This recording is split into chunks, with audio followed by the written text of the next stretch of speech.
सिरसा की धरती की बात करूं मैं तो यहाँ जो पशुधन कैपिटल बोला जाता है इसको, कि पशुधन गौ माता की सेवा करने वाला जो ये एरिया है, सर साईनाथ की धरती है।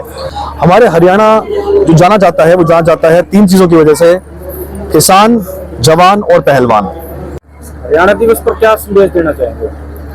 जी, जैसा कि आप सब जानते हैं कि 1 नवंबर 1996 जब हरियाणा अपने आप में राज्य बना था, जब उसकी स्थापना हुई थी, उस दिवस को आज हम बनाने आए हैं 2025 के अंदर। और बड़े ये गर्व की बात है कि हमारा जो नारा है सरकार का, हरियाणा एक हरियाणवी एक, उस चीज को हम अपने देख पा रहे हैं कि भाई किस तरीके से भाई यूनिटी एंड डाइवर्सिटी हरियाणा के अंदर छत्तीस बिरादरी का जो एकता है, छत्तीस बिरादरी का जो भाईचारा है, वो किस तरीके से दिखाई देता है।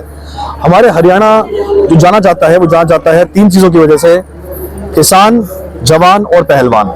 ये जो तीनों है ये हमारे हरियाणा की शान है, आन बान शान है हमारे हरियाणा की। और आज ही बहुत ही सुंदर कार्यक्रम का आयोजन करवाया गया था DPRC हॉल फतेहाबाद के अंदर प्रशासन के द्वारा, जिसके अंदर हमारे पूर्व में पंचायत मिनिस्टर देवेंद्र बबली जी आए हुए थे और हमारे जिला अध्यक्ष जी आए हुए थे और पूर्व सांसद श्रीमती सुनीता दुग्गल जी को भी यहाँ पे आना था, पर बिहार चुनाव में उनकी ड्यूटी लगी होने की वजह से उन्होंने मेरी ड्यूटी यहाँ पे लगाई कि आपको जरूर यहाँ पे आके अपने भाइयों को संबोधित करना चाहिए और मेरा मैसेज बिहार से हरियाणा के वासियों को भेजना चाहिए। मैं आपको बताना चाहूंगा, हरियाणा दिवस जो है वो हमारे लिए बहुत ही गर्व का पर्व इसलिए होता है क्योंकि हरियाणा जो एक छोटा सा क्षेत्र कहा जा करता था 1966 के अंदर, वो आज अपने आप में पूरा परिपूर्ण हो चुका है।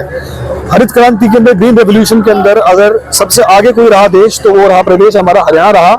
अगर आप स्पोर्ट्स की बात करें तो नंबर 1 पे हरियाणा आता है। जितने भी हमारे स्पोर्ट्स पर्सन है, चाहे नीरज चोपड़ा जी, चाहे हमारे अभिनव बिंद्रा जी रहे हो, बहुत से नाम है जो कि जाने माने हस्ती बन चुके हैं आज, वो हरियाणा से ही आते हैं।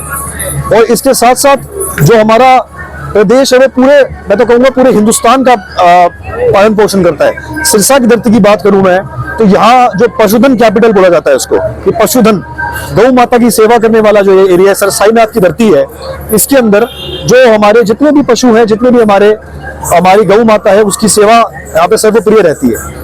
और इसी तरीके से हमारे आप उस कोने में चले जाओ तो करनाल की बात कर लो तो उसको बोला जाता है राइस बोल ऑफ इंडिया, जो कि हमारे पूरे देश का पेट का उसका पालन पोषण करता है, उसका पेट भरता है। तो हमारा जो हरियाणा का किसान है, जवान है और हमारा पहलवान है, वो तीनों मिलकर एक ऐसा संगम बनाते हैं जिससे हमारे हरियाणा की होती है पहचान पूरे प्रदेश के अंदर। और इसी संदेश के साथ मैं कहना चाहूंगा, हरियाणा एक और हरियाणवी एक के नारे को और बुलंद कीजिए और हरियाणा प्रदेश को और बुलंदियों पर लेके जाइए।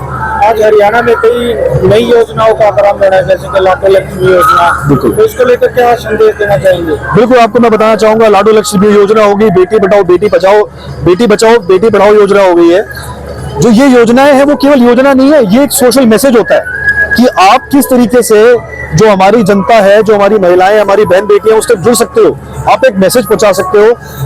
पहले शुरू में सेंसस के अंदर 830 हमारा सेक्स रेशियो हुआ करता, पर वो आज कितना इंप्रूव हो गया है, वो इन योजनाओं की बदौलत ही हुआ है। क्योंकि जो सोशल मैसेज ये योजनाएं प्रदान करती हैं, जो आम जनता तक पहुंचती हैं, और उसके बाद आम जनमानस के अंदर भी एक विचार का संचार होता है कि भाई उसको इस तरीके से ही अपनी बेटी को देना चाहिए जिस तरीके से अपने बेटे को देखता है।